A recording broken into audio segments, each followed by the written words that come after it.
মালাকুল মউত আজরাইল দরজার পাশে দাঁড়ানো।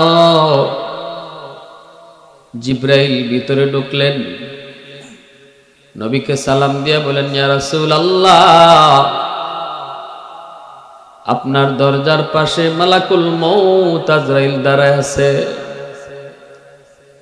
অনুমতি চাই গো নবী। যদি অনুমতি দেন তাহলে আজরাইল ভিতরে ঢুকবে। অগনবীজি, পৃথিবীতে এমন কোন ঘর নাই যেই ঘরে ঢুকতে আজরাইলের অনুমতি নিতে হয়।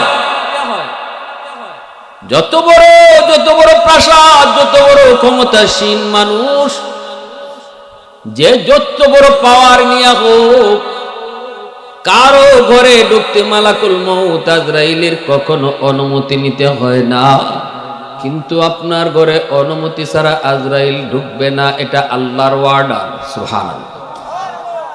বুলেট প্রুফ জ্যাকেট বানাইতে পারে যুবক, বুলেট ফিরাইতে পারে, কিন্তু আজরাইল প্রুফ জ্যাকেট হয় না। বুলেট প্রুফ গাড়ি বানাইতে পারো, যেই গাড়িতে বুলেট ঢুকবে না, কিন্তু আজরাইল প্রুফ গাড়ি আসেনি। মায়ার নবী, দয়ার নবী বলেন, জিব্রাইল, আজরাইলকে ঢুকতে দাও। মালাকুল মউত আজরাইল ভিতরে ঢুকলেন, নবীকে সালাম জানায় বলতেছেন, ইয়া রাসূলুল্লাহ, ওগো নবীজি, আল্লাহ পাক আমাকে আদেশ করেছেন, আপনি যদি অনুমতি দেন তাহলে আপনার জান কবজ করব, আর যদি আপনি দুনিয়া থাকতে চান, যতদিন চান ততদিন আল্লাহ আপনাকে হায়াত বাড়ায়া দিব।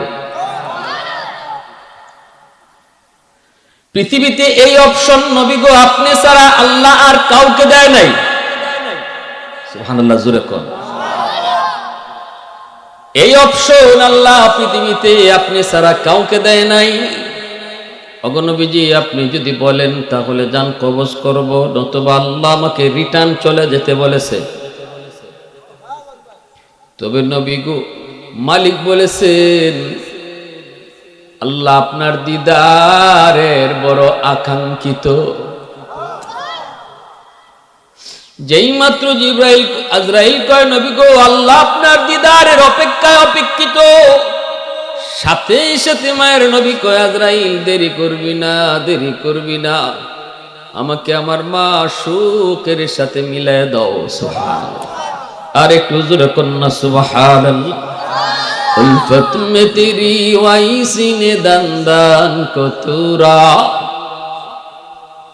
উলফত মে তেরি ওয়াইসিনে দান্দান কতুরা, अबू बकर उमर नक्शे कदम तेरा न छूरा, आयो शाक नबी वाके असरार मदीना, सुल्तान का सुल्तान है सुल्तान मदीना, सरकार का सरकार है सरकार मदीना, गुलजार का गुलजार है गुलजार मदीना।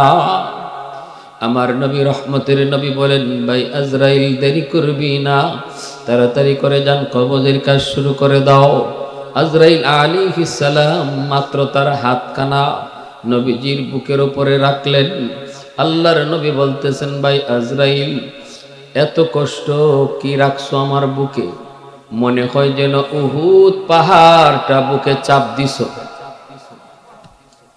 মালাকুল মউত আজরাইল চোখের পানি ছেড়ে দিয়ে কয়, নবী গো, বিশ্বাস করেন, কসম খোদার, আমি আজরাইল এত সহজে কারো জান কবজ করি নাই। আল্লাহ পাক বলেছে, আজরাইল, বিন্দু পরিমাণ আমার বন্ধুর জন্য কষ্ট না হয়, যতটা সহজ ততটা সহজ আমার বন্ধুর সাথে করবা। মরণের কষ্ট 100 বার যদি একটা জীবিত উটের চামড়া সিলাইয়া, জীবিত উটের চামড়া সিলাইয়া আবার চামড়া লাগানো হয়, আবার চামড়া সিলানো হয়, আবার চামড়া লাগানো হয়, আবার চামড়া সিলানো হয়, মরণের কষ্ট এর চেয়ে আরো বেশি। এজন্য আল্লাহ পাক পবিত্র কোরআনে সূরাতুন নাজিয়ার মধ্যে বলেন ওয়ান নাজিআতি গারকা ওয়ান নাশিতাতি নাশতা। আল্লাহ পাক দুই দল ফেরেশতার কসম এই আয়াতে, এই দুই আয়াতের মধ্যে করলেন। প্রথম দিকে আল্লাহ পাক যারা নাফরমান তাদের জান কবজের যারা করবে এই ফেরেশতাদের কসম খাইলেন। এরপরের আয়াতেই যারা নেককার, যারা দিনদার, যারা নামাজি, যারা আল্লাহওয়ালা, যারা হারাম হালাল হারাম মানে তাদের জান কবজের জন্য যেই ফেরেশতারা আসবে তাদের কসম খেয়ে আল্লাহ বলছেন। এজন্য জিব্রাইল আলাইহিস সালাম পাশেই দাঁড়ানো, মালাকুল মউত আমার আপনার নবীর জান কবজের কাজ শুরু করলেন। তখনই নবী বলতেছে, ও ভাই আজরাইল, আমাকে এত সহজে জান কবজ তুমি করতেছ, এতেই যদি আমার এত কষ্ট হয়, এত কষ্ট হয়, আমার উম্মতের না জানি মরণের কেমন কষ্ট হবে।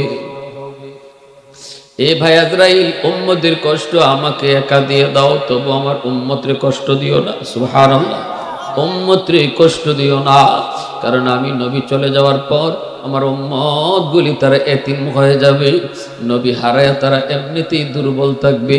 না না আজরাইল, মরণের কষ্ট উম্মতকে দিও না। সাথে সাথে মালাকুল মউত আজরাইল কয়, নবী গো সুসংবাদ নেন, আপনার উম্মতের ভিতরে যারা নেককার, উম্মতের ভিতরে যারা দিনদার, উম্মতের ভিতরে যারা নামাজি, আল্লাহকে ভয় করবে, তাদের জান কবজ হবে আসানের সাথে, হবে আসানের সাথে। মরণের কষ্ট তারা অনুভব করবে না, অনুভব তাদের হবে না। আর যদি বদ্দিন হয়, আর যদি নাফরমান হয়, আল্লাহর হুকুম যদি না মেনে চলে, হালাল হারাম যদি না বুঝে, তার মরণের কষ্ট হবে খুবই কঠিন, খুবই কঠিন। আল্লাহ পাক রব্বুল আলামিন এই কথাটাই পবিত্র কোরআনের সূরাতুন নাজিআর মধ্যে বলছেন। একজন নেককার মানুষের মরণ, একজন নেককার আল্লাহওয়ালা মানুষের মরণের সময় মরণের কষ্ট তার অনুভব হবে না, অনুভব হবে না। মরণের সময় তার চোখের সামনে জান্নাতের চিত্র তুলে ধরা হবে। মালাকুল মউত আজরাইল যখন তার জান কবজ করতে আসবে, হাত তারে সাপোর্ট দিতে চাইবে না, পা তারে সাপোর্ট দিতে চাইবে না, জবান তারে সাপোর্ট দিবে না। হাতে কয় না আমি জান কবজে সাহায্য করব না, পা বলবে আমি না জান কবজে সাহায্য করব না, হাত বলবে না, মুখে বলবে না। কেন কয় এই জবান দিয়ে সে জীবনে বহুবার আল্লাহ নামের জিকির করছে। হাত কেন সাপোর্ট করবে না? হাতে কই এই হাত দিয়ে সে আল্লাহর রাস্তায় বহু দান করছে। পা তার সহযোগিতা করবে না, পা বলবে এই পা দিয়া কত আল্লাহর বান্দা মসজিদে গেছে, অতএব আমি পা তোমাকে জান কবজে সাহায্য করব না। সুবহানাল্লাহ জোরে বল। তখনই ফেরেশতা মালাকুল মউত আজরাইল কইব, আল্লাহ কেমনে জান কবজ করব, তার কোনো অঙ্গই তো আমাকে সাহায্য করে না। আল্লাহ পাক তখন বলবে, আমি আল্লাহর ইসমে আজমের নাম, আমি আল্লাহর ইসমে আজমের নাম আমার পাগলের চোখের সামনে তুলে ধরো। জান্নাতে যেই বাড়িটা তার জন্য রাখছি, এই বাড়িটা তার হাতে, তার চোখের সামনে তোমার হাতের তালুতে ধরে রাখো। আল্লাহু আকবার। জান্নাতের বাড়ির চিত্রটা চোখের সামনে তুলে ধরো। ওই বাড়ির নিয়ামত আরাম আয়েশ দেখা মাত্রই তার বাড়ির দিকে নেশা পড়ে যাবে।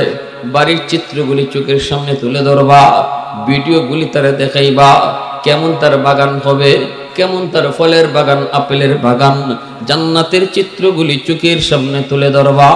ওই যে লেকের পার, লেকের পারের দৃশ্যটা দেখাইবা।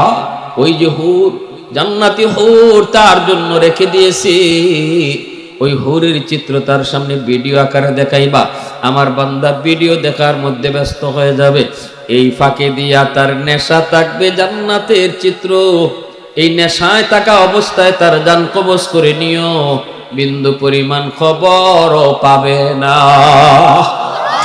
একটু আওয়াজ দিয়া কন্যা সুবহানাল্লাহ, আরো জোরে সুবহানাল্লাহ।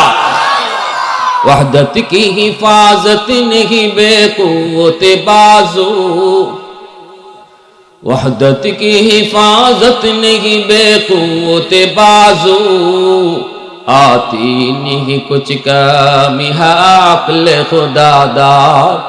ऐ मर्द खुदा तुझको क़ुव्वत नहीं हासिल, जा बैठ किसी गार में अल्लाह को कर याद। ये सच है कि बातिल की तरफदार नहीं हम, गद्दार न समझो हमें गद्दार नहीं हम।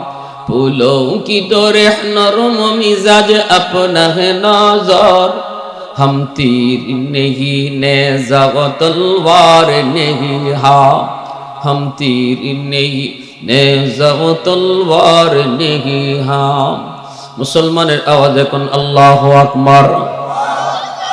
মানুষকে যখন নেশার মধ্যে ফেলানো হয় এই অবস্থায় অনেক সময় কষ্ট লাগে না?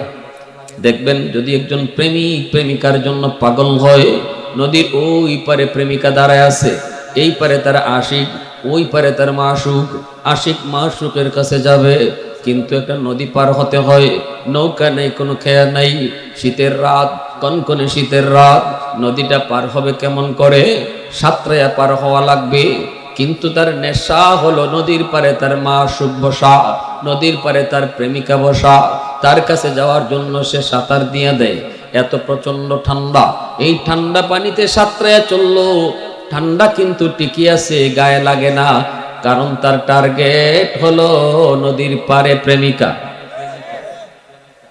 ওই যে টার্গেটের কারণে ঠান্ডা লাগে না, মরণের কষ্ট টিকে আছে রে যুবক।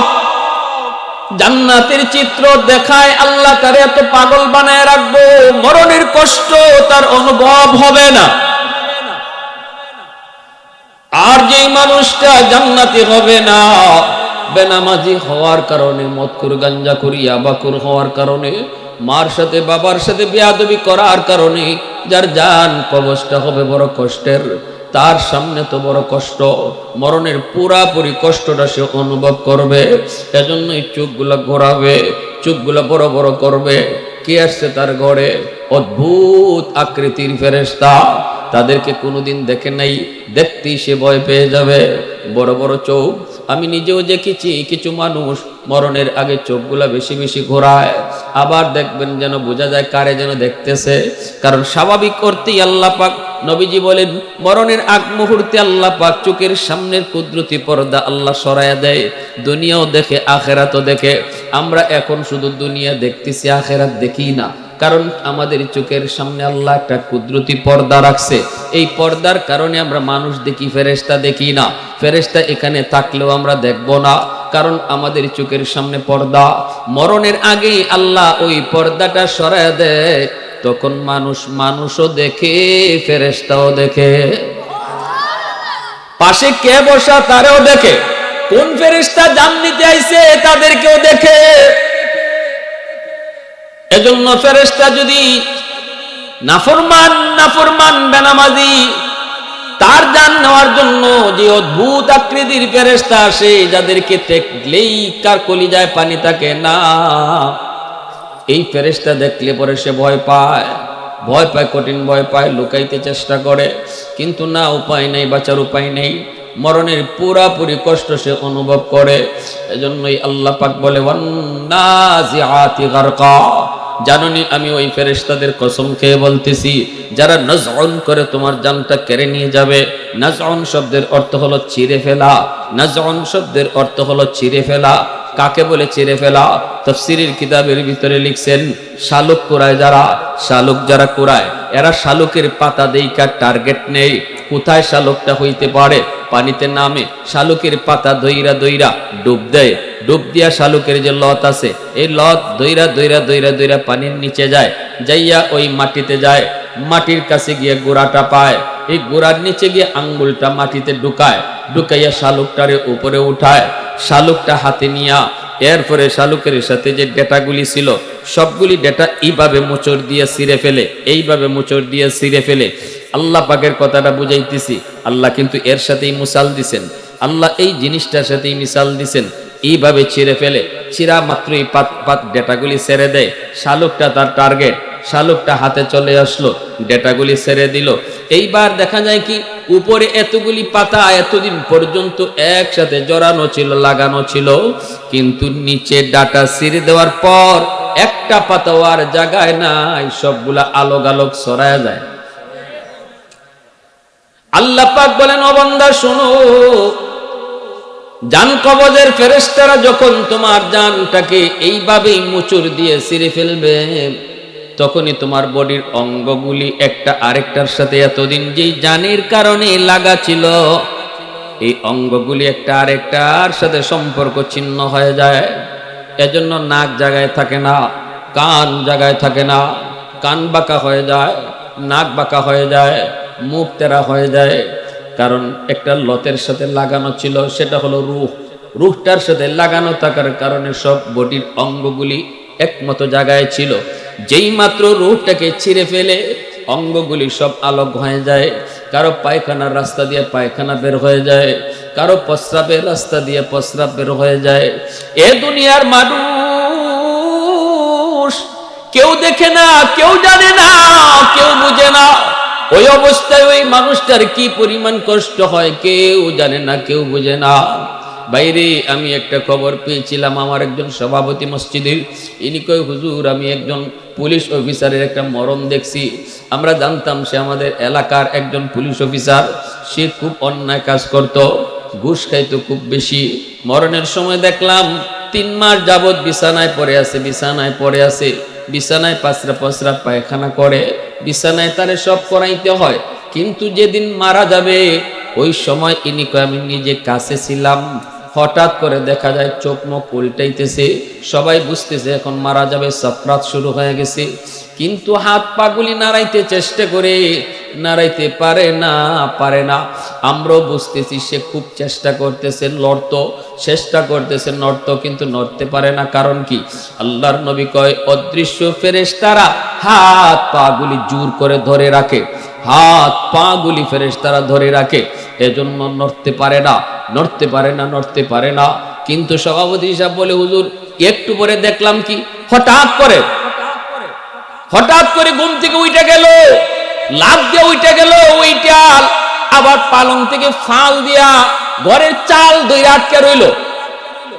যেই মানুষটা 3 মাস যাবৎ বিছানা থেকে উঠতে পারে না, প্যারালাইসিস রোগী, মরণের আগে দেখলাম লাফ দিয়া ঘরের চাল ধরে এইভাবে লটকা থাকলো। তারপরে আমরা ধইরা তারে নামাইলাম, বিছানায় শুয়াইছি, জিহ্বাটা বের হইয়া বুক পর্যন্ত চলে আসছে। নাউজুবিল্লাহ। এজন্য বলি ভাই মনে রাখবা মরণের কষ্ট কেউ দেখে না, যার মরণ সেই শুধু টের পায়। কবরের আযাবটাও কেউ বুঝে না, যে কবরে ঢুকছে সে কবরের আযাব টের পায়। কবরের উপরে দাঁড়ায় থাকলেও টের পাওয়া যায় না। স্বপ্নের জগতে একজন 2 ভাই একই বিছানায় ঘুমায় রইছে। একজনের স্বপ্ন দেখতেছে রাজার মেয়ে বিয়ে কইরা বাসরঘর করে, আর একজনের স্বপ্ন দেখতেছে ফাঁসির কাস্টে ঝুলতেছে। বলুন তো 2 জনের অবস্থাটা এক না ভিন্ন? একজনের গাম বাড়িতেছে স্বপ্নে, আর একজনের স্বপ্নে আরাম করতেছে বাসরঘরে। অবস্থাটা কি? একজনের ঘাম বের হচ্ছে, স্বপ্নে দেখতেছে তার গলায় ফাঁসি ঝুলতেছে, এজন্য তার শরীর থেকে ঘাম বের হইতেছে, আরেকজনে আরাম করতেছে। এই 2 জন যে কি অবস্থায় আছে, আমি আপনি পাশে দাঁড়ায় আছি, বিন্দু পরিমাণও টের পাই না। কবরের জগৎটা এমন, মাঝে মাঝে গরু ছাগল কবরের পাশ থেকে দৌড় দেয়, হাইওয়ানগুলি মাঝে মাঝে নিয়ে যাও, কই তোমরা নিয়ে যাও, আমারে ওই কবরে রাইখো না, এই কবরে আমারে রাইখো না। কেউ শুনে না। আদরের বিবিটাও লাশটা রাতে ঘরে রাখতে রাজি হয় না, কেউ তারে ঘরে রাখতে রাজি হয় না, ভয় পায়। অথচ সে কবরে যেতে চায় না, কারণ নিজের চোখে সে দেখতে পায় রূহটা বারবার শুধু ফিরে আসে, যাইতে চায় না কবরে। আল্লাহর নবী কই এই সময়টাই হলো মানুষের জীবনের সবচেয়ে বড় অসহায় সময়। এত আদর কইরা, এত পয়সা দিয়া, সুদের টাকা দিয়ে, ঘুষের টাকা দিয়ে ঘর বানাইলাম, এত শখ করে যেই ঘরটা বানাইলাম, আজকে তোরা আমার একটা রাত এই ঘরে রাখলি না, একটা রাত আমার ওই ঘরে রাখতে দিলি না, ঘরের বাহিরে তোরা ফালায় রাখলি। আমি দেখতেছি আমার কবরে আগুন জ্বলছে রে বাবা, এই কবরে তোরা আমারে নিস না। এজন্য আল্লাহ নবী রহমতের নবী কয়, আল কবরু রাউযাতুম মিন রিয়াদিল জান্নাহ আও হুফরাতুম মিন হুফারিন নার। কবর হয়তো কারো জন্য জান্নাতের বাগান, নয় কারো জন্য জাহান্নামের কুণ্ড। বাইরে এজন্য বলি আমি আমার কবর কেমন বানাবো, জান্নাতের বাগান না জাহান্নামের কুণ্ড, এটা নির্ভর করবে আমার দুনিয়ার আমলের উপর। মদিনায় নবীজির পাশে এক যুবক আইছে, বনু তামিম গোত্রের এক যুবক। এসে বলতেছি, ইয়া রাসূলুল্লাহ, কান্না শুরু করছে নবীর সামনে এসে। নবী বলতেছে, যুবক কাঁদো কেন?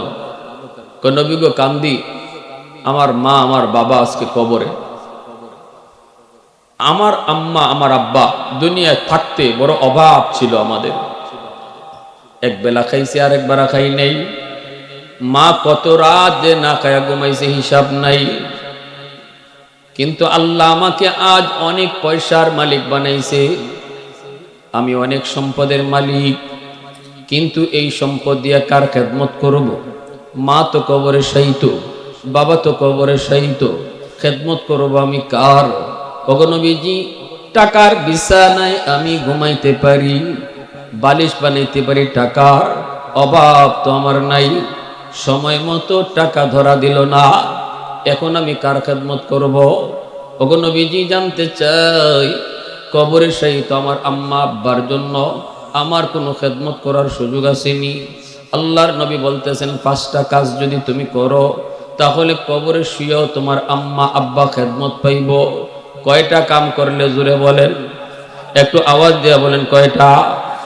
মনে থাকবে তো ইনশাআল্লাহ? 5টা কাজ যদি মনে লইয়া যান তাহলে আজকে মাহফিলে আসাও সার্থক, মাহফিল বসাও সার্থক, মাহফিল শোনাটাও সার্থক। হাদিস থেকে বলতেছি, আমার নবী বলেন, 1 নম্বর যুবককে বলতেছেন, যুবক আসসালাতু লাহুমা, মার জন্য বাবার জন্য বেশি বেশি দোয়া করবা। যেই দোয়াটা আল্লাহ কোরআনে শিখাইছেন, রব্বির হামহুমা কামা রাব্বায়ানি সগীরা, এই দোয়াটা বেশি বেশি করে বাপ মার জন্য করবা। 2 নম্বরে নবী কয়, ওয়াল ইস্তিগফারু লাহুমা, বাপ মার জন্য তুমি দান সদকা করবা। ওয়াজ মাহফিলের আয়োজন করো, আর যেভাবেই করো বাপ মার জন্য খরচ করবা। সাথে সাথে আল্লাহ মা বাবা কবরে এই খবরটা, এই খেদমতটা আল্লাহ পৌঁছায় দিবে। সুবহানাল্লাহ। জুনাইদ বাগদাদি বহুত বড় আল্লাহর কলি। স্বপ্নে দেখেন একজন মানুষ জাহান্নামী চেহারার হুজুরের কাছে আইসা কাঁদতেছে। জুনাইদ বাগদাদি বলেন, কে গো তুমি? কই, হুজুর আমি আপনার এলাকার একজন মানুষ। কান্দো কেন? কয়, আমি জাহান্নামী, কবরে আযাব। তো আমি কি করব? কয়, হুজুর একটু উপকারের জন্য আসছি। আল্লাহ আমাকে জানাইছে দুনিয়াতে আমার কোনো সন্তান নাই, আছে মাত্র একটা মেয়ে সন্তান। আমার মেয়েটা যদি আমার জন্য দান সদকা করে, আল্লাহর কাছে একটু দোয়া করে, এই দান সদকার উসিলায় আল্লাহ আমারে মাফ করে দিবে। যদি আপনি আমার মেয়েটাকে এই খবরটা একটু দিতেন, তাহলে মেয়েটা যদি একটু সদকা করত, আল্লাহর কাছে চাইতো, আল্লাহ আমার কবরের আযাব মাফ করে দিত। ঠিকানা লইয়া জুনাইদ বাগদাদি সকালবেলা বের হয়ে গেলেন, মানুষের কাছে জানতে চাইলেন মেয়েটার খবর।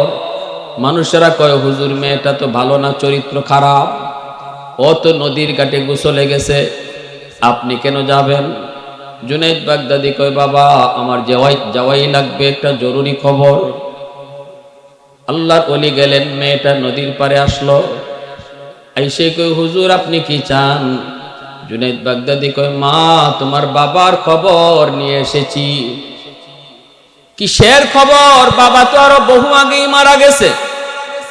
জুনাইদ বাগদাদি কয়, মা ওই মৃত বাবার খবর নিয়ে এসেছি। তোমার বাবা কবরের ভিতরে আযাব, বহু আযাব। স্বপ্ন যুগে আল্লাহ আমাকে দেখাইছেন, সে বড় কষ্টে আছে, আল্লাহ তারে জানাইছেন তুমি যদি তার জন্য একটু দান সদকা করো, আল্লাহ এই উসিলায় তোমার বাবার কবরের আযাব আল্লাহ মাফ করে দিবেন। সন্তান যদি নেককার হয়, সন্তান যদি দিনদার হয়, সন্তান যদি আল্লাহওয়ালা হয়, সন্তান যদি নামাজি হয়, এই সন্তানের নেক আমলের উসিলায় আল্লাহ মা বাবার কবরের আযাব মাফ করে। সন্তান যদি দিনদার হয়, নামাজি হয়, তাহলে সন্তানের আমলের দ্বারা বাপ মার কবরের আযাব আল্লাহ মাফ করে।